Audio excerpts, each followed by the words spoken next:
Bom, irmãos, graças e paz, enquanto o pessoal vai se acomodando aí, sejam bem-vindos novamente para esse tema, né? Que talvez seja o mais curioso, o mais radiofônico, né? De todos, tem esse propósito mesmo de alertar para esse assunto, né? Que tem sido muito importante, inteligência artificial, e nosso objetivo hoje é alertar, né? Sobre os perigos e riscos, especialmente éticos, né? Do ponto de vista da nossa ética, a ética cristã. Então, depois de uma breve oração, vamos começar. Presbítero Wesley, quer fazer uma oração por nós?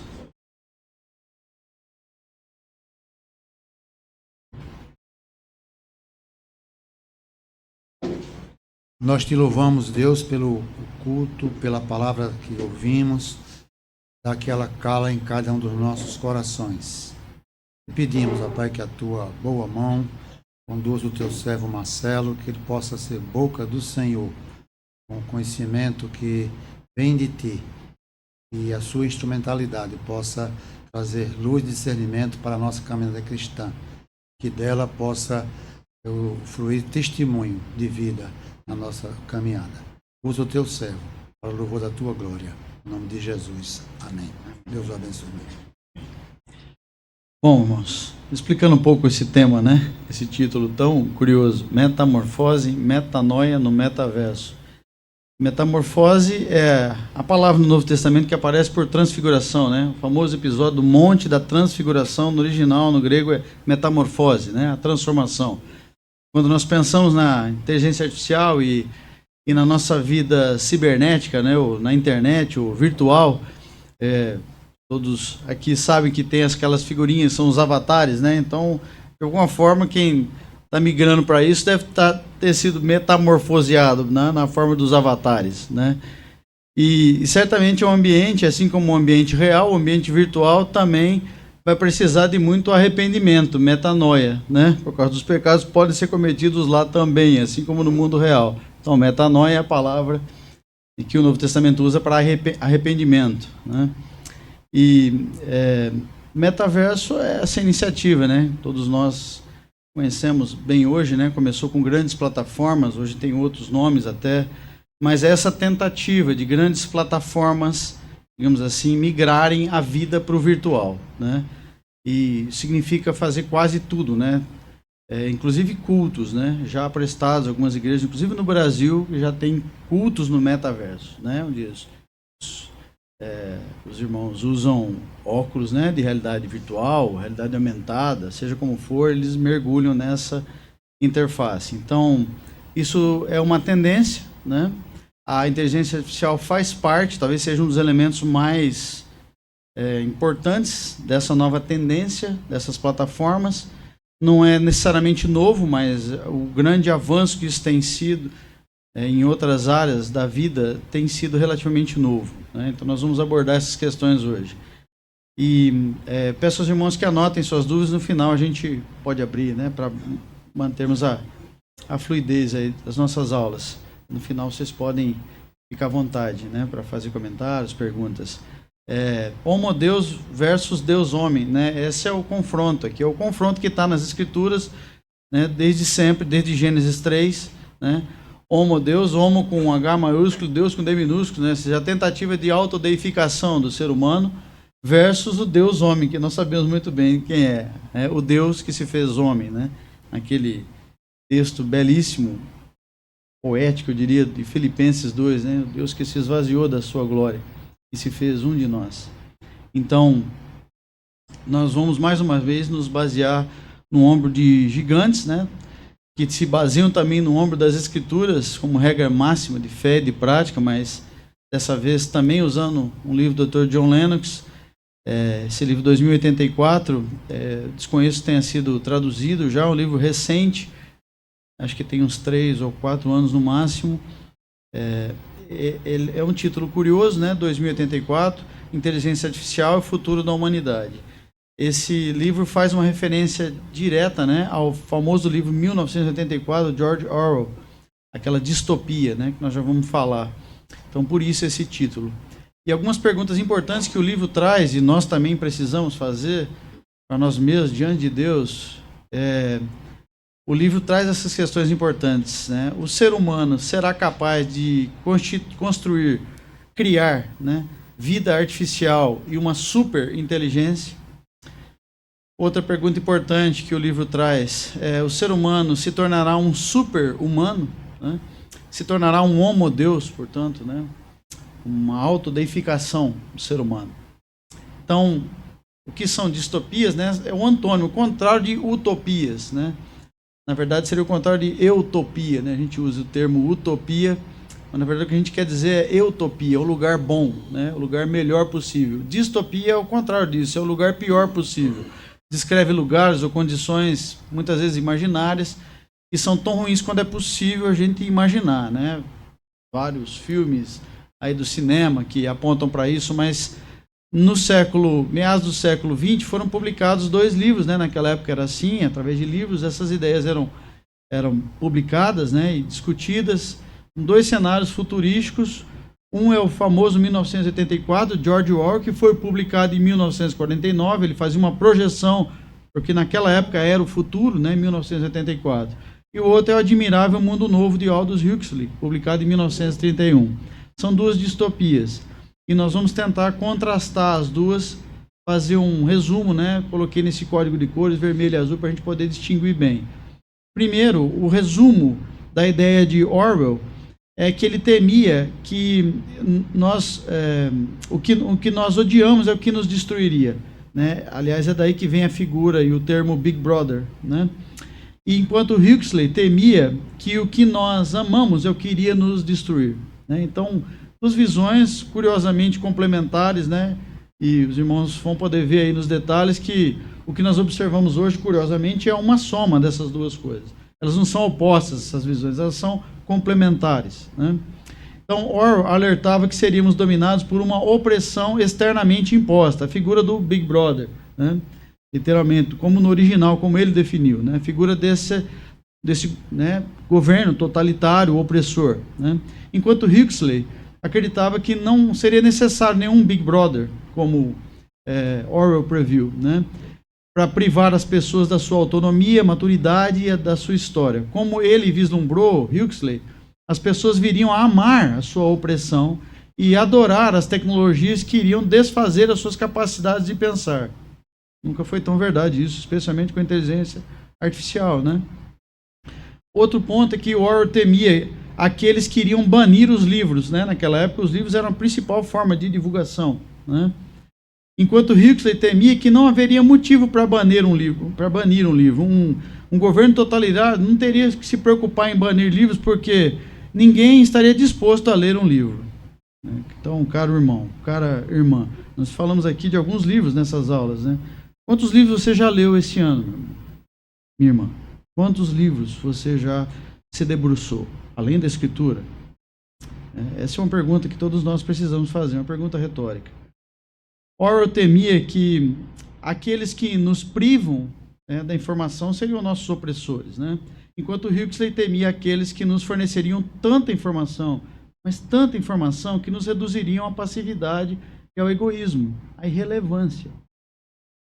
Orwell temia que a verdade seria escondida de nós, né, por governos opressores totalitários, enquanto Huxley temia que a verdade seria afogada, diluída, para usar um termo químico, num oceano de irrelevância. É isso que nós vivemos, a nossa sociedade atual, nossa cultura da irrelevância, né, da futilidade, da superficialidade.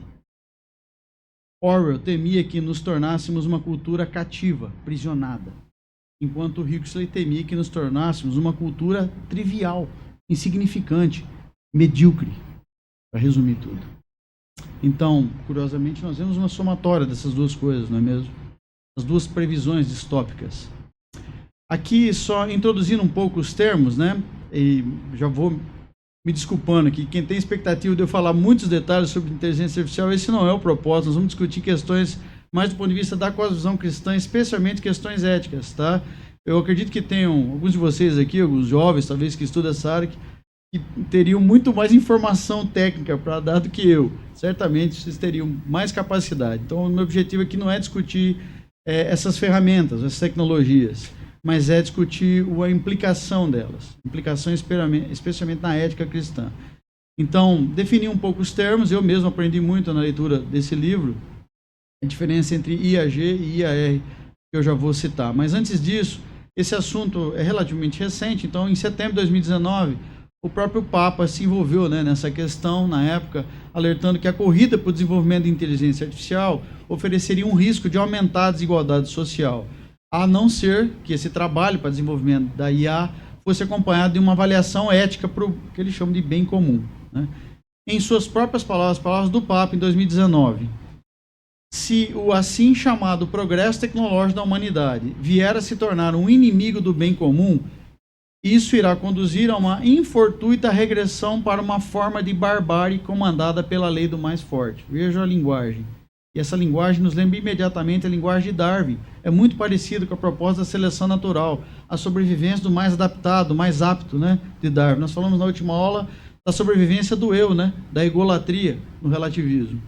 Então, aqui também, a sobrevivência do mais adaptado seria aquele que domina as tecnologias, né, que tem acesso às tecnologias. Mais uma vez, eu quero chamar a atenção para isso. Como por trás disso tem sempre a visão naturalista, a visão evolucionista, a visão de Darwin, sempre corroendo, né, por trás, às vezes de forma escondida, sorrateira. Então, eu quero chamar a atenção e trazer a luz, né, do Evangelho para iluminar isso. O lado mais especulativo e ambicioso da inteligência artificial é o que é chamado de IAG, Inteligência Artificial Geral, cujo objetivo é a construção de sistemas que poderiam fazer tudo o que a inteligência humana pode fazer e até superar a inteligência humana. Então, isso é chamado de IAG, Inteligência Artificial Geral. Já a IAR, Inteligência Artificial Restrita, né, em português, em inglês é Narrow AI, né, é o termo usado para sistemas de inteligência artificial que são desenvolvidos para realizar com muita eficácia apenas uma única tarefa. Então, isso já é realidade. A inteligência artificial restrita já é realidade e não é de hoje, há muito tempo. Nós usamos já nos nossos celulares, né, dispositivos, grandes operações, né, na internet, já tem inteligência artificial restrita há muito tempo, fazendo algumas tarefas para as quais foram treinadas, fazendo com mais eficiência do que o ser humano, mas só fazendo aquilo. Ela não faz outra coisa, aquela ferramenta. Ela só faz aquilo. A inteligência artificial geral é um lado mais especulativo, que faria qualquer coisa, substituiria a inteligência humana e até superaria.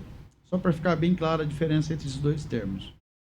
Bom, o Dr. John Lennon nos lembra, né, que o Big Brother encontra o que ele chama de Big Data, né, essa era dos dados que nós vivemos, né, e nossos dados são coletados o tempo todo, né, através de dispositivos, não só os celulares, né, mas posição, GPS, dados biométricos, né, dados de saúde, quem usa esses dispositivos. Então, pense em todo tipo de coleta de dados a qual nós somos submetidos todos os dias, né, nesses sistemas. E um dos maiores aspectos orwellianos, né, previsto por Orwell, da inteligência artificial é que certas formas dessas tecnologias representam uma séria ameaça à privacidade individual e corporativa, inclusive, de empresas. Né? Então, nós temos procurado, né, alertar nossos filhos disso, né, que a invasão da privacidade digital é uma realidade. Nós precisamos ser sábios, confiar em Deus, obviamente, né, estou falando da perspectiva da soberania de Deus nos protegendo disso, mas sim tomar algumas decisões importantes para nos precaver contra esse abuso, esse avanço dessas corporações, né, na internet, sistemas que tentam invadir a privacidade digital da gente o tempo todo. O que antigamente era só através das ligações, né, as chamadas, né, indesejadas, hoje é através da internet, do WhatsApp e tantas outras ferramentas. Então, nesse endereço, nesse link, os irmãos podem acompanhar dados atualizados do uso de aparelhos celulares no mundo, dados atualizados, né? Então, podem ver que o Brasil é o 5º país nesse ranking, né, em número de usuários de smartphones, né, portanto, com acesso à internet e à tecnologia embutida de IA. Né, só perde aí para 4 países que estão na frente. Existem questões éticas importantes sobre inteligência artificial que levaram à formulação do que é conhecido como princípio de Asilomar. Foi um tratado assinado em Asilomar, na Califórnia, em 2017. Assinado por mais de 1.000 profissionais pesquisadores nessa área. Então, o Dr. John Lennon nos lembra, e é importante lembrar disso, que a inteligência artificial, as ferramentas, elas podem trazer benefício real, sim. Nós vamos dar alguns exemplos disso, mais para o final dessa aula. Mas isso apenas se a dimensão ética disso tudo for levada em consideração. Sem essa perspectiva, é um grande risco. Outra lembrança que nós precisamos ter é essa frase bem conhecida de Bruce Schneier, acho que é assim pronuncia. Ele escreveu um livro, né, chamado Os Dados e Golias, né? A batalha escondida para coletar seus dados e controlar seu mundo, né? Ficou inclusive na lista dos best-sellers lá do New York Times, 2016. E ele tem essa frase falando sobre isso já naquela época, né? Em 2016 já era realidade, a coleta dos nossos dados. Ele diz: se algo é grátis, você não é o cliente daquilo, você é o produto, né? Então, nos aplicativos gratuitos, né, que muita gente instala, eu mesmo, né? Eu vou atrás dos gratuitos primeiro, certamente, mas a gente tem que ter consciência que a gente é o produto, né? Nossos dados coletados, eles estão sendo vendidos, comercializados, né? Isso até de forma criminosa, muitas vezes. Às vezes é legal, mas é antiético, né? Apesar de ser legal, de acordo com a lei, pode ser muitas vezes antiético, né? Então, tudo isso é uma realidade, nós precisamos acordar. Aplicação, né? A lista de aplicações de inteligência artificial levanta questões éticas de manipulação financeira, crime de invasão de privacidade, controle social, né, engenharia social, como nós vimos na última aula, relativismo. Então, exemplos que já são realidade, não é que vão ser, não, já são há algum tempo, na verdade.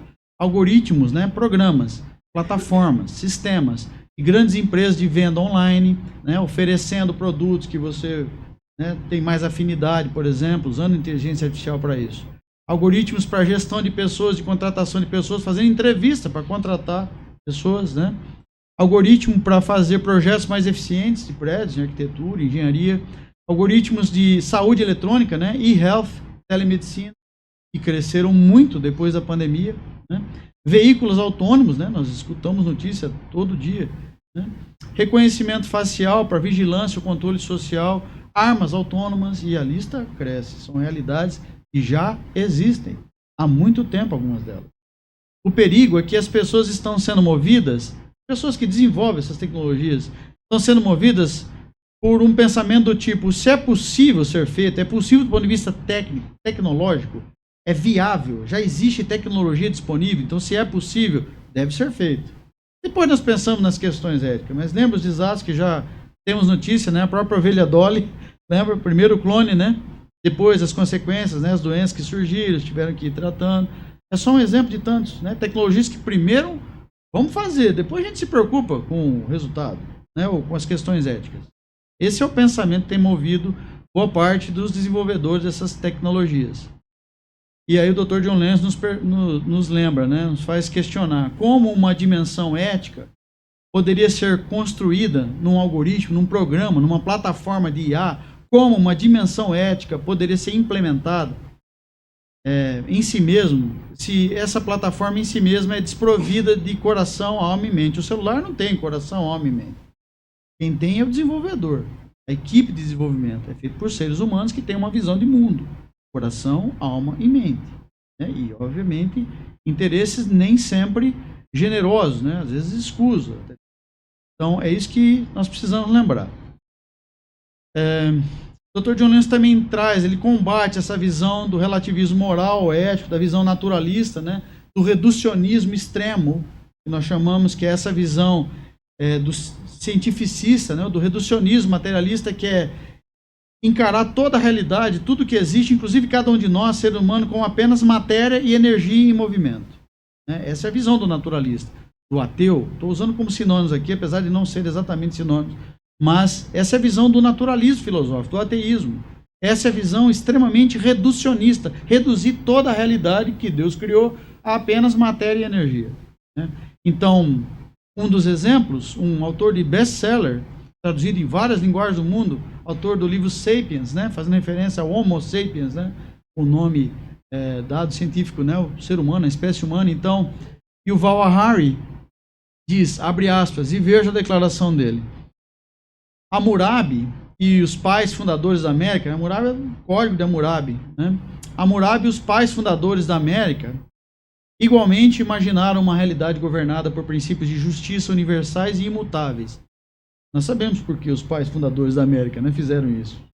Crentes, né, criam no Deus vivo. Então, esses princípios universais de justiça vieram da Escritura, né? Então, voltando à frase de Yuval Harari, abre aspas, Hammurabi, os pais fundadores da América, igualmente imaginaram uma realidade governada por princípios de justiça universais e imutáveis, tais como igualdade e hierarquia.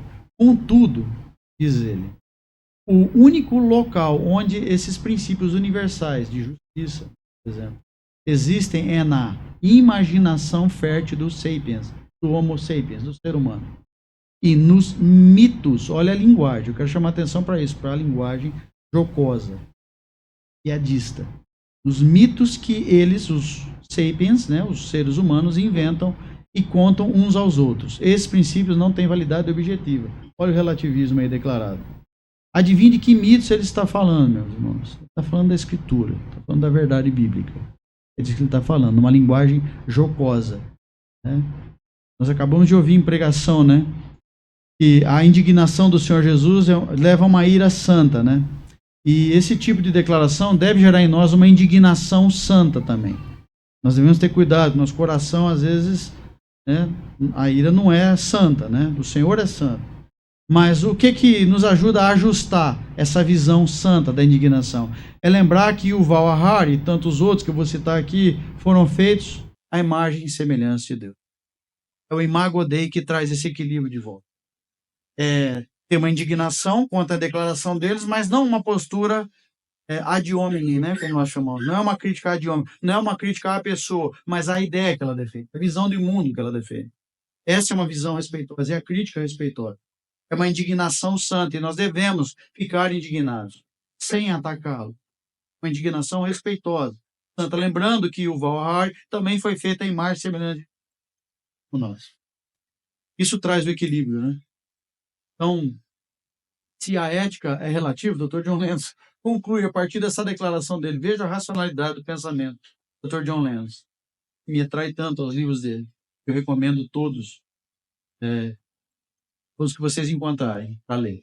Ele fala, contudo, se a ética é relativa, olha aí o relativismo. Se a ética é relativa e subjetiva, cada um tem a sua. Como a Harari, né, Yuval Harari e outros, não há nenhum padrão, né, nenhum standard para ser seguido. É isso que eles defendem. Então, pergunta ele de forma bem racional, é uma conclusão racional direta, né, lógica. Então, como alguém poderia dizer que o estado moral, o estado ético de uma cultura onde o canibalismo é considerado um crime horrendo, nós consideramos, né, canibalismo um crime horrendo. Mas como alguém poderia dizer, baseado nessa relativização, que um estado ético de uma cultura ou de um povo considera o canibalismo horrendo é de alguma forma melhor ou superior ao estado moral ético de uma sociedade que considera o canibalismo apenas como uma prática culinária, uma opção de cardápio. Percebam, leva a um efeito absolutamente dantesco, né? Lógico. E é disso que nós estamos falando. Eu não duvido que muitos dos ateus também consideram o canibalismo horrendo. Não duvido disso. Não duvido que eles tenham padrões éticos e morais, talvez até mais elevados que muitos de nós aqui. Os ateus. O problema é que eles não têm uma base racional para defender isso. Nós temos na Escritura, no referencial absoluto que é Deus, a realidade última, também para a ética, também porque é certo e errado. É o que Deus declara que é certo. Então é disso que nós estamos falando. Outro que faz declarações muito parecidas é Sean Carroll, um físico brilhante. Brilhante, simplesmente brilhante. Mas olha a visão dele, materialista e no reducionismo extremo no livro The Big Picture, né? Ele diz, abre aspas, Sean Carroll, nós, seres humanos, somos bolha de lama organizada, né? Uma tradução do inglês aí. E através do trabalho impessoal dos padrões da natureza, veja aí as forças impessoais, né? Mesma linguagem lá de Hawking, né? Stephen Hawking, famoso físico lá da cadeira de rodas, né? É a mesma linguagem das leis impessoais que criaram o universo, o Big Bang, etc, né? Através do trabalho impessoal dos padrões da natureza, tem desenvolvido a capacidade de contemplar, lidar e se engajar com a complexidade intimidante do mundo ao nosso redor. Então, pelo menos, ele reconhece que o mundo é bem complexo. É uma complexidade que intimida até os próprios cientistas como ele, como eu e tantos outros, a compreender essa realidade, porque é intimidantemente complexa. Mas ele continua, o significado que encontramos na vida não é transcendente. Espera aí, indignação de novo, certo? E o nosso símbolo de fé fala, a primeira pergunta do breve catecismo de Westminster, qual é o fim principal do homem? Qual o propósito principal do homem? Glorificar a Deus e gozá-lo para sempre, desfrutar dele eternamente. Há um propósito, sim. Deus nos criou com um propósito. Como é que não é transcendente? Né? Sinto muito. Então, vamos, né, abordar cada declaração dessa pontualmente em Sean Carroll. Né? Primeiro, bolha de lama organizada. Bom, não sei se ele está se referindo a Gênesis 2:7, né? O Senhor diz ali, por meio de Moisés, inspirado no Espírito Santo, né? Então formou o Senhor Deus ao homem do pó da terra, ele soprou nas narinas o fôlego da vida, e o homem passou a ser alma vivente. Então, sim, nós viemos do pó da terra, mas recebemos o fôlego da vida, né? Essa é a diferença. Então, complexidade intimidante do mundo ao nosso redor, sim, mas e a própria complexidade de nós, seres humanos, né? Sabe, a maravilha da criação, né? Criatura especial, feita em imagem e semelhança de Deus, com características e, né? Poderíamos falar horas e horas aqui, né? Só da água, por exemplo, que constitui 70% do que nós somos, né? A substância, a água, que é uma maravilha em si. Mas tantas outras coisas, proteína, DNA, estruturas biológicas. É claro que nós somos complexos, porque Deus nos criou e Deus é um gênio. É o gênio da química, como costumo chamar. É o glorioso gênio da química, é o glorioso gênio da biologia e de tudo mais. E o significado que encontramos não é transcendente? Claro que é. Deus nos criou com esse propósito, glorificá-lo e ele para. Então, o projeto transhumanismo é um dos aspectos, né, bem modernos dessa tentativa de autodeificação, né, do ser humano.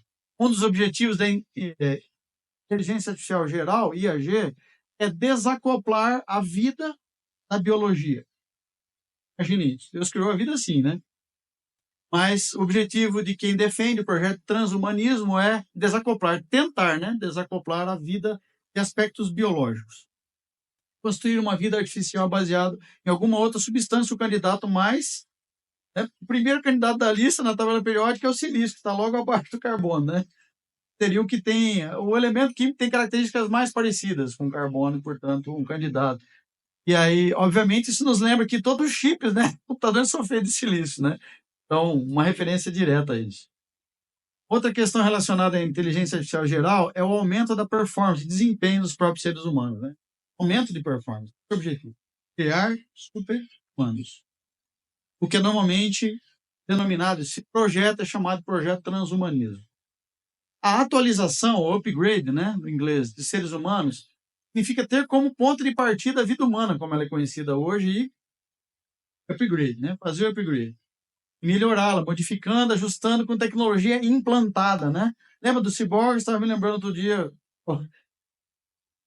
estudando para essa aula, do Homem de 6 milhões de dólares, né?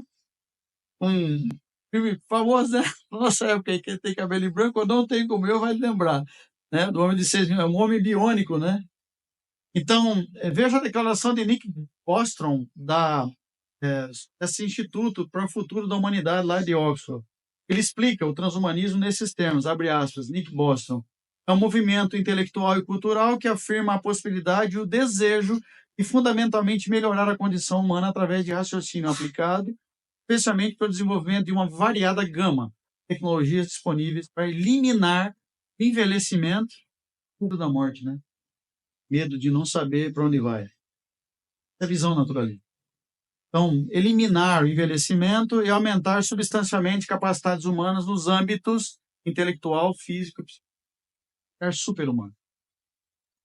Então, tem alguns termos que aparecem aí, né? Eu estou usando em português e inglês para vocês terem diferença, mas IA seria do inglês, né? Inteligência augmented, seria um aumento da inteligência, né? E aí, no inglês, né? Seria artificial intelligence, inteligência artificial, né? Esses termos aparecem para ler literatura sobre isso. Mas, de novo, a visão do Homo Deus, né? A medicina não é mais, nos dias de hoje, apenas uma questão de cuidar de saúde, né? O healthcare, né? Cuidar de saúde. Mas ela trata-se cada vez mais de melhoramento de vida, engajando-se em tornar as pessoas mais adaptadas, né? Olha a linguagem de novo de Darwin. Criar pessoas que são mais adaptadas, mais ajustadas. para essas demandas do super-humano dos nossos dias. Mais bonitas, mais inteligentes, mais favorecidas, né? Fisicamente, mentalmente, cognitivamente. Já é realidade nos países. Tá? Experimentos genéticos, usando técnicas de edição gênica. Os descobridores disso ganharam o prêmio Nobel um tempo, mas usando técnicas de edição gênica para produzir humanos com algum aspecto cognitivo vantajoso. Tá? Isso é realidade. Eu quero dizer, não é um sonho futuro, não. Infelizmente, já é realidade. Por que infelizmente? Porque questões éticas não foram levadas. Né? Mas, resumindo, para criar pessoas mais impressionantes, mais desejáveis, né? Mais ajustadas, mais adaptação, né? A linguagem de Darwin por trás disso, eu quero chamar muita atenção para isso. Com o avanço da tecnologia, desejos não despertados, particularmente naqueles que podem custear, porque essas tecnologias ainda são muito caras, né? Mas isso desperta desejos por grandes atualizações, né, na vida humana. Acredito que quem está por trás desses projetos, transhumanismo, por exemplo, tem o objetivo de baratear os custos disso, para alcançar toda a população. Mas ainda é caro. Né? Hoje ainda desafiadoramente caro. Né? E o Dr. John Lennon destaca no livro, né, no seu livro, esse que nós estamos 2084, ele destaca a declaração do livro Homo Deus, de Yuval Harari, outro livro dele que se tornou um best-seller, traduzido em várias línguas. Né? Esse autor, que reivindica, Yuval Harari, dentre outras coisas, que a morte física se reduz a um problema meramente técnico, tem sido solucionado pela ciência médica. Um problema técnico. Sabe quando a televisão sai do ar? A morte é isso. Essa é a visão do naturalista, do materialista. É enxergar a morte como um problema técnico, que pode ser burlado, né? Pode ser resolvido com tecnologia. Essa é a visão deles. Essa é a visão do materialista. Não da vida humana como sagrada, criada por. Então, olha a declaração e, de novo, desculpe compartilhar com vocês a indignação que essas declarações trazem, mas faz parte da vida cristã, isso desde que seja equilibrada com a visão de que esses seres humanos que dão essas declarações também foram feitos em imagem e semelhança de Deus. Isso traz de volta o equilíbrio. E o Harari escreve, abre aspas, humanos não morrem porque Deus decreta. Humanos não morrem porque Deus decreta ou porque a mortalidade é uma parte essencial de um grande plano. Eu chamo a atenção para a linguagem jocosa de novo. Linguagem piadista. Humanos sempre morrem devido a alguma falha técnica. Televisão, é um probleminha técnico. Humanos sempre morrem por causa de uma falha técnica. Todo problema técnico tem uma solução técnica. Cientificismo. Vamos falar na outra aula. Nós não precisamos aguardar pela segunda vinda para podermos derrotar a morte. Para tudo, né? Para tudo. O Harari, professor da Universidade de Jerusalém, se não me engano. Então, vocês vão vendo, ele provavelmente conhece a Escritura e muito bem. E ele está usando essa linguagem porque ele conhece essas promessas da segunda vinda do Senhor Jesus. Promessa da nossa ressurreição. Ele, as primícias da ressurreição, que prometeu nos ressuscitar também. Esses preciosos, valiosos. Nossa esperança escatológica no futuro. Como é que nós não precisamos esperar pela segunda vinda? Porque a tecnologia vai resolver? Sinto muito. Nikolai Fedorov, um filósofo russo, né, final do século XIX, virada para o século XX, sugeriu que os humanos poderiam intervir na sua própria evolução, né, acelerar a evolução e direcioná-la para a imortalidade física e até mesmo para a ressurreição. Eles mesmos usam a linguagem da ressurreição. Veja de novo. Declaração de Nikolai Fedorov, abre aspas. Esse dia, o dia que isso acontecer, será divino, diz ele. Impressionante, mas não miraculoso. Olha aí, tira o elemento sobrenatural. Pois a ressurreição será uma tarefa realizada não pelo milagre, mas pelo conhecimento e trabalho comum. Ciência, ciência, ciência. Cientificismo na veia. Essa é a linguagem. E esse padre jesuíta francês, meados do século XX, que também era paleontologista, né, Pierre Teilhard de Chardin, que pronuncia o nome dele, ele fez previsões sobre o que era chamado de ponto ômega, que é justamente esse ponto no tempo onde a humanidade iria se fundir com o divino, gerando o Homo Deus. Homo, com H maiúsculo, né, o grande homem, ser humano, pequeno Deus, né, de bolso. Deus com D minúsculo. O ídolo de si mesmo. Outro elemento sempre constante por trás disso tudo é o hedonismo. A prerrogativa de prazer eterno. Tá? Então, é um item na agenda de quem defende essas ideias. O próprio Yuval Harari. A intensificação da busca por felicidade e prazer, uma visão hedonista da vida. Ele diz, Yuval Harari, será necessário alterar a nossa bioquímica em gerar nossos corpos e mentes. O segundo grande projeto do século XXI, garantir a felicidade global, irá envolver a reengenharia do Homo sapiens, do ser humano, de tal forma que ele possa desfrutar um prazer eterno. E nós temos que ter um pouco de misericórdia, ou muita, né, deles, porque, infelizmente, eles não sabem o que é prazer eterno. Nós sabemos, Cristo é o nosso prazer eterno. Ele é o nosso Shabat, eternamente, o nosso descanso. O autor dos Hebreus diz que ainda resta um repouso para o povo de Deus. Nós aguardamos esse repouso voltar, segundo a vida. Esse é o prazer eterno.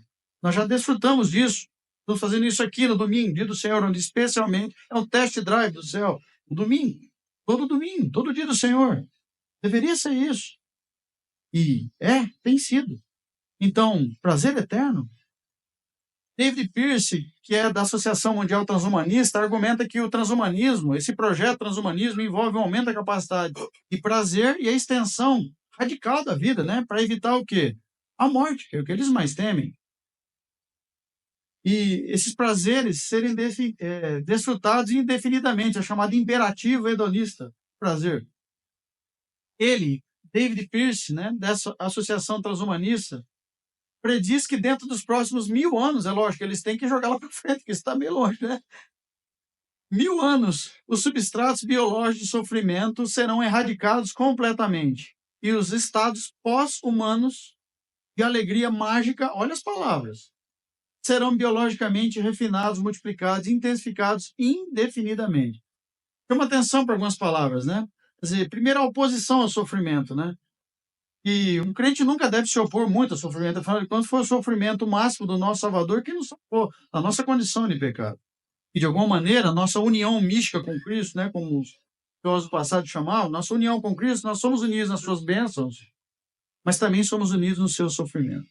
Tentamos isso em pequena parte nesse mundo, comparado com o que ele experimentou por nós, naquele calvário, naquele madeiro, naquela morte maldita. Então, essa é uma palavrinha, né? A outra é alegria mágica. A Bíblia condena, né, a magia. Condena, né, profundamente. Intensificados indefinidamente. Né? Quer dizer, a visão, né, o para sempre, né? Bom, o medo da morte é o que guia eles, né? Por isso a busca pelo prazer, pela extensão da vida humana, seja uma vida pós-humana, né, na visão deles, talvez migrando do substrato biológico para o substrato em silício, para sistemas em computador. Esse seja o grande propósito dele. Defende essas ideias de projeto transhumanismo. Então, ainda falando sobre materialismo reducionista, sobre tecnologias e monstros, né? Leon Kass, que é professor de pensamento social da Universidade de Chicago, resume isso dessa forma, abre aspas. Nós pagamos altos preços pela conquista tecnológica da natureza. Porém, nenhum preço tão alto como os custos intelectual e espiritual. Viver a natureza, a criação de Deus, como meramente material, a visão materialista, reducionismo extremo, enxergar tudo e cada ser humano como matéria e energia. Ele diz, Leon Kass, nós pagamos alto preço por isso, especialmente espiritual, né? Com o empoderamento reunido para a engenharia biológica, haverão novas oportunidades esplêndidas para a degradação similar da nossa visão de ser humano. E, claramente, se passarmos a enxergar nós mesmos como carne, simplesmente matéria, então nos tornaremos simplesmente carne. Lembra do exemplo que demos semana passada, Nabucodonosor, da boa antropia, né? O Senhor transformou ele foi comer da erva, né, do campo, depois teve misericórdia, restaurou. Se tornou literalmente um animal, tratamento animal. Então, John Gray, que é um filósofo britânico, ele nos lembra que a tentativa de usar ciência e tecnologia para atualizar, fazer um upgrade de seres humanos, não é nada nova, não é uma tentativa nova. Ele cita, John Gray, que o mito medieval, né, judeu, de um ser parecido com o ser humano, mas feito de poeira e lama, chamado Golem. É um mito medieval judeu. E ele também cita Frankenstein, né, a famosa obra de Mary Shelley, século XIX. Certo? Lembrando que Frankenstein era o nome do médico, né? E não o nome do monstro. É o nome do médico que criou o monstro. Na visão de Gray, de John Gray, a tentativa de criar um ser humano artificial, um super-humano nesses termos, corre o risco de produzir apenas monstros. Tem apenas um. O monstro que o Dr. Frankenstein criou é apenas um exemplo. Então, ainda falando sobre isso, né? Homo Deus, transhumanismo e a autodeificação humana e autodeificação. Lembramos os textos maravilhosos de Gênesis, né? Gênesis 3:5. Lembra? Porque Deus sabe que no dia em que dele comerdes, se vos abrirão os olhos, e como Deus sereis conhecedores do bem e do mal, né? Lembra da serpente, né? Quer dizer, como Deus. Tudo diz respeito a isso, né? O ser humano insatisfeito, né? E querer ser igual a Deus, como Deus. O ser humano, desde o relato da queda do homem, em Gênesis 3, tem o desejo de ser mais do que uma criatura feita à imagem de Deus. Está lá, né? O imago Dei, como nós chamamos, Gênesis 1:27. Ou seja, o ser humano tem o desejo de ser um Deus. Um Deus, né? Um grande, um homo Deus, nesses termos, com homem, com H maiúsculo, né? O grande ser humano, e Deus pequenininho. É um Deus de bolso. O transhumanismo, irmãos, é apenas uma das tentativas, talvez uma das mais conhecidas, mas é uma das tentativas mais organizadas humanas de autodeificação, tornar-me Deus, de super-humanos. Mas nós sabemos quem é o verdadeiro Homo Deus, verdadeiro Deus, homem, com D maiúsculo e H minúsculo. O Emmanuel, Deus conosco, de Mateus 1:23, é aquele o verbo que se fez carne e habitou entre nós, Evangelho de João, é a imagem do Deus invisível, naquele poético inspirado pelo Espírito, né, de Colossenses. A própria Confissão de Fé de Westminster, os símbolos de fé nos lembram isso, né? É de Cristo e mediador, né? O Senhor Jesus, em sua natureza humana, unida à divina, né? A famosa doutrina da dupla natureza de Cristo, né? Perfeitamente homem, perfeitamente Deus. Uma doutrina maravilhosa. O breve catecismo de Westminster, na pergunta 21, quem é o redentor dos escolhidos de Deus? Né? No meio da resposta tem lá o Senhor Jesus Cristo, Deus e homem, em duas naturezas distintas, em uma só pessoa para um. Então, esse é o verdadeiro Homo Deus. Verdadeiro Deus. Bom, o Dr. John Lenz dá outro exemplo de tentativas, né? Colocar isso em prática, essas tecnologias, né? Esse upload superior que ele chama. Um dos conceitos contemporâneos paralelo ao projeto transhumanismo é o projeto de criogenia, né? Chamado em inglês de cryonics. E esse projeto se baseia em congelamento de corpos inteiros ou cérebros, né? Então, isso só é acessível para milionários ou bilionários, não sei exatamente o custo disso, tem que procurar uma vez, mas esses números atualizam, né? Então, são tecnologias extremamente caras, só algumas pessoas têm acesso, né, no mundo, e a ideia é que, diante de alguma doença com caráter terminal, né, essas pessoas possam fazer esse upload, ou mesmo antes da morte natural, ou mesmo depois da morte natural, tem vários casos, tem várias abordagens para esse método de criogenia. Mas a ideia é congelar o corpo inteiro, ou pelo menos o cérebro dessas pessoas, para talvez até trazer de volta, né, ressuscitar, nesses termos, digamos assim, essa pessoa talvez num ponto futuro, onde, imagine que tenha sido descoberta a cura dessa doença que somente causou a morte, né, dessa pessoa. Então, a ideia é essa: congelar para depois restaurar, né? Essa busca pela capacidade de realizar o upload, né, da mente de uma pessoa, mas isso tem um problema sério, né? Porque como é que a pessoa vai voltar e a consciência, né, de quem ela era, né? Então, estão tentando usar a inteligência artificial para fazer o upload. Você imagina, você tem um sistema de computador, né, e onde você faz o upload da tua consciência humana por meio de inteligência artificial, e isso é guardado lá, né, num banco de dados, num repositório. Espero que não cabe energia nem nada, né, mas isso é guardado para o ponto onde, eventualmente, esse corpo, esse cérebro vai ser descongelado e essa consciência reconstituída por download, né? É lógico, eu não quero aqui, eu quero ser bem claro, eu não estou ridicularizando isso, porque por trás disso tem pessoas que estão sofrendo, tem histórias de morte, de desastre familiar. Eu não estou ridicularizando isso. Eu estou ridicularizando a ideia em si. né, essa tentativa desesperada, né, de estender a vida e até mesmo dar um gap, né? Quer dizer, dar um tempo, uma pausa na vida para começar depois. Isso que eu estou ridicularizando. Eu me compadeço, nós nos compadecemos por histórias, né, de pessoas que talvez tenham sido acometidas de doenças graves, terminais, e uso isso como um último recurso desesperado, mas uso isso porque não confio no Senhor como grande ressuscitador, né, de suas vidas. Ressurreição, nossos corpos e almas, no dia que o Senhor voltar, né? Então, bom, esse upload, diz o Dr. John Lenz, né, o sistema de inteligência artificial, ele fala, esse projeto, né, da criogenia, esse sistema de upload é insignificante quando comparado à realidade do extraordinário upload da ressurreição e ascensão do Senhor Jesus, um corpo glorificado como ele tem hoje, e prometeu que nós teremos um dia. Esse é o upload para valer. Esse é o upload que o crente deve desejar. É para o corpo glorificado. Um dia teremos com ele que é as premissas da ressurreição. Nós seremos ressurreitos com ele. Esse é o verdadeiro upload que nós devemos desejar.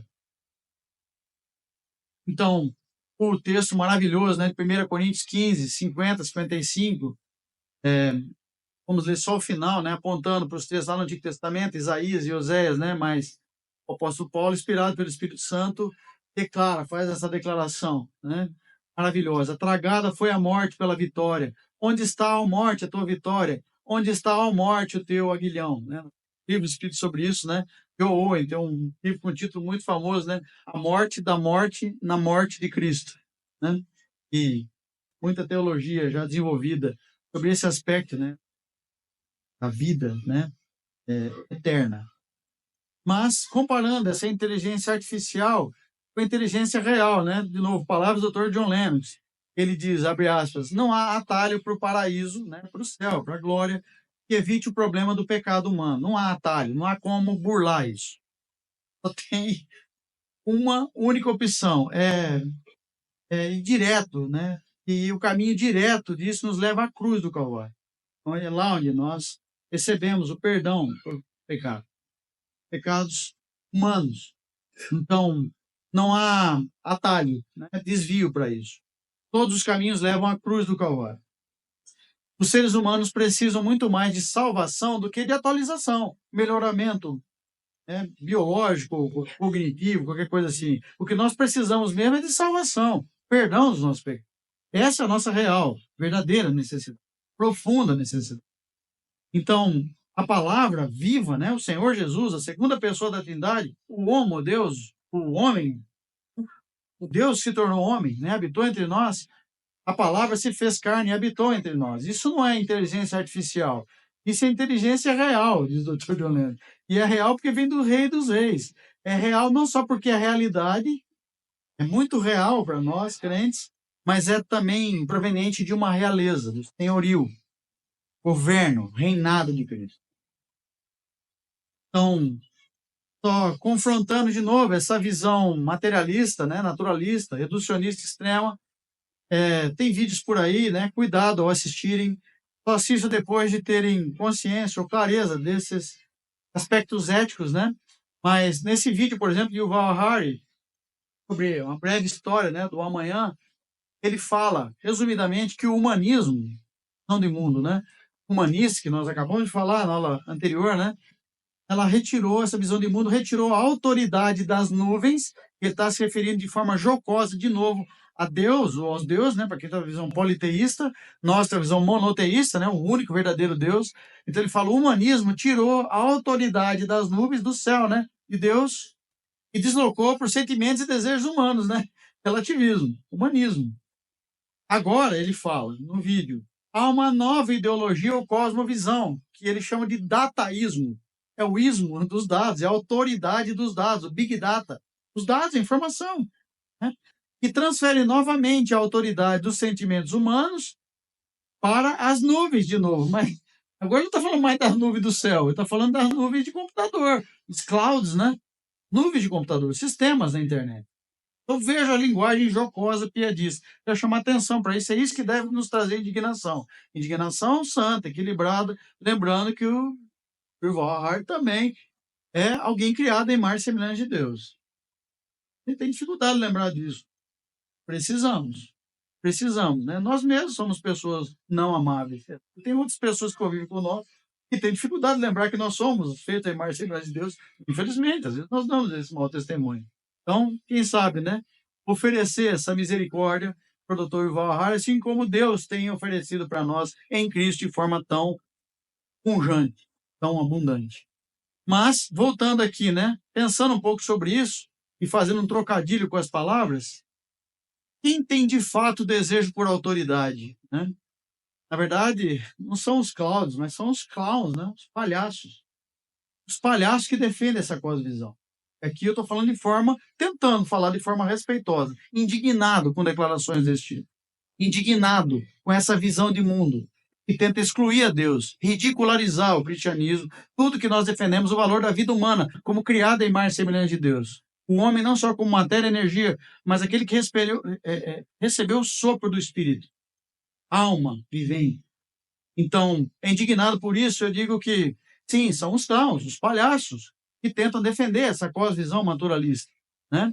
E aí, naturalmente, nos lembramos do Salmo 2, né? Salmo maravilhoso. Palavra do Senhor, né? Por meio do salmista, o reinado do ungido de Deus, né? Porque se enfurece os gentios e os povos imaginam coisas vãs, os reis da terra se levantam e os príncipes conspiram contra o Senhor e contra o seu ungido. Cristo ungido. Dizendo, rompamos os seus laços e sacudamos nós as suas algemas. Quer dizer, não querem se submeter à autoridade, né? Deus, Pai de Deus Filho, seu ungido. Ri-se aquele que habita nos céus, o Senhor zomba deles. Veja que imagem, né? Imagina um circo, né? O Senhor zombando desses palhaços, clowns. Na sua ira, a seu tempo, lhes há de falar, e no seu furor os confundirá. Eu, porém, constituí o meu rei sobre o meu santo monte Sião. Glória a Deus. Então, de forma bem pastoral, eu diria, no final do livro, John Lennon faz aplicações para a vida cristã, e eu quero ir com isso. Aplicações diretas, eu diria, bastante pastorais. Cuidado com a vida cristã. Ele diz, abre aspas, por John Lennon, estamos lidando com a possibilidade de uma tirania global bem real. Talvez não naqueles moldes previstos por 1984 e por Huxley, né? Admirar o Mundo Novo, mas uma mistura daquilo. Estamos lidando com a possibilidade dessa tirania global bem real, com um cerne no controle social, estado de vigilância totalitário, né? Invadindo a nossa privacidade, né? Especialmente no meio digital, cibernético, internet. O que é óbvio e muito perturbador é que as pessoas prontamente adoram, worship, esses sistemas de IA. E isso elas se curvam diante deles e aceitam a autoridade desses sistemas, dominando várias áreas da sua vida, sacrificando a sua liberdade em favor de interesses de uma suposta segurança e conforto, né? As facilidades desses sistemas nos Estados Unidos, né? De nós usamos, eu também uso, né? Sistemas. A gente tem que ter prudência e de sabedoria a Deus, né? Para, por exemplo, desligar GPS quando não estiver usando para chegar a algum lugar com eles, coisas desse tipo, né? Desligar um pouco desse monitoramento, né? É agir com sabedoria. É cuidado no preenchimento, no aceito de termos, né? Aqueles contratos de internet, muitas dessas coisas têm mudado, né? Nos novos termos da lei. É ler primeiro. Eu sei que são letras miudinhas, às vezes eu mesmo fico cansado, mas é ter um pouco de prudência, consultar primeiro, se informar, antes de sair dando ok, aceito. Porque você está aceitando os termos, né? Em nome de uma segurança e conforto, de sistemas de ajuda que são uma bênção em si mesmos. Os sistemas são uma bênção. O celular, o computador, não tem nenhum mal em si mesmo. Tem ajudado muitas pessoas de idade a se comunicar com parentes remotos, né? Quantos aqui têm filhos, netos, em outras regiões do mundo, usando esses sistemas, são uma bênção para nós, né? Reuniões de oração e outras por meio desses sistemas, de internet, celulares. Esses sistemas têm sido uma bênção, mas é o uso que define a bênção ou a maldição, e não o sistema em si. O celular não tem alma, coração, mente. Quem usa, ele é que tem. E esse é o cuidado que nós temos, uma alma, coração. Filhos de Deus, nos reportamos a ele como nosso Senhor, Salvador, Pai. E esse cuidado precisa ser levado em consideração. E muitas vezes, em nome da pressa, né, da rapidez, da segurança, do conforto, ou simplesmente para não responder a pergunta do filho, que naquele momento você tirou para o seu descanso. Imagine qualquer situação dessa. Eu também sou sujeito a isso, como pai, marido, professor. É tirar um tempo e prestar um pouco mais de atenção em coisas que vão ter impacto na nossa vida. Gastar um pouquinho mais de tempo lendo, talvez, informando, antes de aceitar usar um sistema, para ter garantia que ele vai trazer mais benefício do que mais malefício. E isso requer sabedoria que nós não temos muitas vezes, mas Tiago nos ensina, né? Pedir do alto, sabedoria, com fé, né? Então, na verdade, em um certo sentido, todos nós estamos fazendo isso, né? Entregar cada vez mais decisões a sistemas de IA. Medir todas as áreas da vida. E permitindo que esses sistemas determinem cada vez mais aspectos da nossa vida cotidiana, desde as coisas mais comuns, até decisões mais importantes de vida. Então, sim, você pode usar esse sistema, não estou, né? Ele vai ficar a critério de cada um diante de Deus, é óbvio. Mas é ter consciência disso. Essa é a questão. Não é entrando e mergulhando de cabeça, confiando em que são ingênuos e neutros, porque não existe neutralidade, nós já vimos isso. Esses sistemas, apesar de não terem alma, eles foram desenvolvidos por quem tem alma e uma cosmovisão. E, normalmente, essa visão é naturalista, materialista, com algumas exceções. Eu vou citar uma cristã que desenvolve sistemas de IA, o MIT, tecnologia de Massachusetts. Então, aqui, Rosalind Picard, ela tem um projeto chamado Computação Afetiva, que tem ajudado muitas pessoas. Uma crente, lá no MIT, o principal instituto de tecnologia do mundo, lá de Massachusetts. Ela tem desenvolvido de forma piedosa, graciosa, sistemas de inteligência artificial para ajuda. E qual é o critério? Eu poderia perguntar aqui, talvez tenha uns jovens aqui, profissionais, que atuam nessa área, com tecnologia da informação, e posso perguntar quando sim e quando não, né? Então, tanto cristãos quanto não cristãos, diz o Dr. John Lennox, pela graça comum, podem desenvolver sistemas de inteligência artificial, se forem para o bem comum. Ou seja, como é que nós sabemos se é para o bem comum? É simples, é só responder pergunta do grande segundo mandamento, né? Esse sistema desenvolvido vai ser um exemplo de amar o próximo como a si mesmo? Esse sistema que eu estou desenvolvendo é uma representação clara de amar o próximo como a si mesmo? Depois de amar o Senhor, Deus, acima de tudo, acima de todas as coisas, com toda força, né? Entendimento. Será que amar o próximo como a si mesmo é o principal objetivo desse sistema de inteligência artificial que eu estou desenvolvendo? Se a resposta for sim, vai adiante, irmão. Vai com tudo. Pede sabedoria, glorifica a Deus naquilo, exalta o nome do Senhor que te deu inteligência para fazer aquilo. Mas se não for, cuidado. Reveja seus planos. Então, ter medo da inteligência artificial geral, que é aquele lado mais especulativo, né, que quer superar a inteligência humana em todas as coisas, ter medo disso não deve impedir os crentes de darem contribuições relevantes para desenvolver sistemas de inteligência artificial restrita. Quer dizer, temer o lado especulativo não deve nos congelar para desenvolver, como não congelou Rosalind Picard, para desenvolver sistemas de inteligência artificial restrita, que atuam pontualmente para trazer benefício real. Respondendo à pergunta, amar o próximo como a si mesmo. Então, o Dr. John Lennox resume isso dessa forma, né? O ser humano pensa que pode se tornar Deus, né? O homo Deus, a tentativa de autoidentificação. O projeto transhumanista é só uma tentativa mais organizada disso. Porém, o que é infinitamente maior, nos desafia, Dr. John Lennox, o que é infinitamente maior do que o ser humano se autoidentificar é o fato do próprio Deus ter pensado em se tornar, e não só pensado, mas de fato se tornou um homem, um ser humano, a segunda pessoa da Trindade. Vindo até nós, o Emmanuel, o Deus conosco, o Senhor Jesus. Isso é, de fato, impressionante. Então, um belo poema sobre isso, né? Podemos dizer assim, e de forma poética, lá pelo apóstolo Paulo, os Filipenses 2, né? Inspirado pelo Espírito Santo, aquele texto magnífico, né? Deus da sua glória, né? Texto bem conhecido. Então, conclusões finais. Bom, o Homo Deus, verdadeiro, né? O Homo Deus, o Deus homem, o Senhor Jesus, o Emmanuel, Deus conosco, aquele segunda pessoa da Trindade, que se fez carne, habitou entre nós, cheio de graça.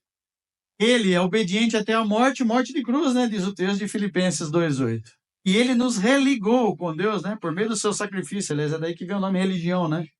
religou com Deus. Cristo deu o sacrifício por nós, em nosso lugar. O verdadeiro Deus homem. Mas o falso, né? Homo Deus, tentativa de autodeificação trouxe apenas o quê? Mais rebelião contra Deus. Mais e mais rebelião. Multiplicada aquela de Gênesis 3. Então, por isso, o Dr. John Lennon, de novo, aplicação pastoral direta no final do livro. Ele fala, nós devemos pedir sabedoria do alto, né? Lembrando lá do texto de Tiago 1,5. Nós devemos pedir sabedoria do alto para aprender a deixar o sistema de vigilância com a inteligência artificial xeretar, né? Enxergar esses sistemas que xeretam, que tentam invadir a nossa privacidade o tempo todo, todo dia.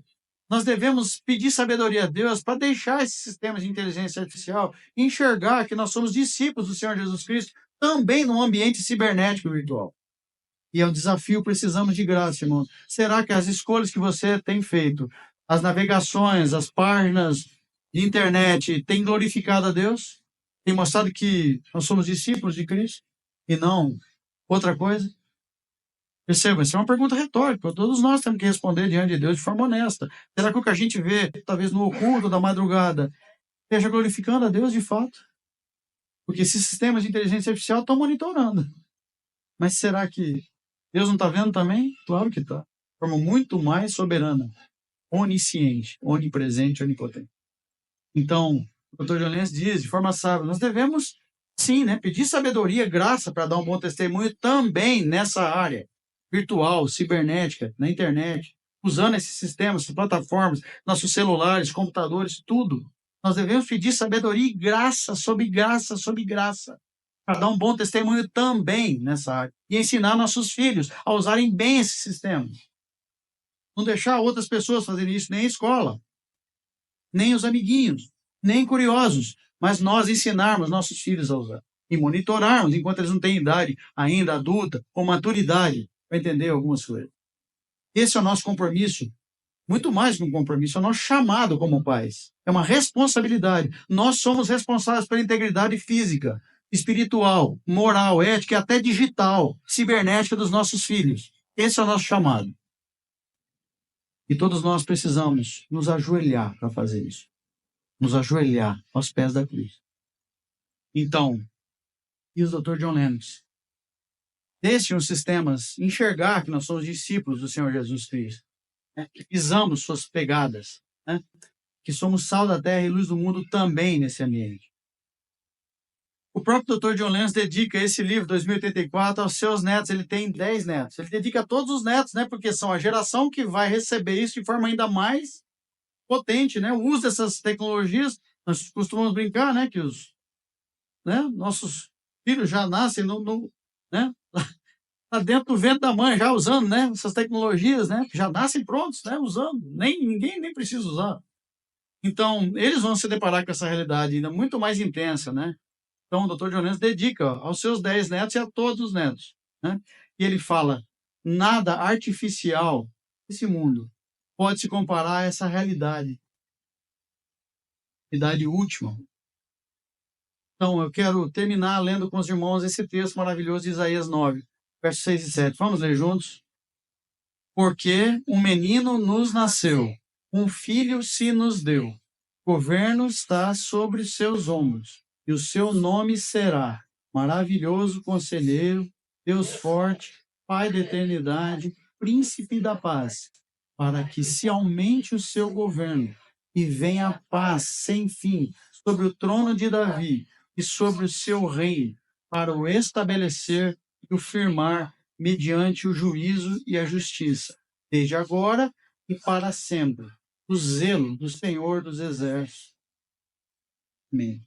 A glória disso, louvor, toda a honra, seja dada àquele único merecedor, Senhor da glória, o Deus, homem verdadeiro. Amém. Muitas, várias, à vontade.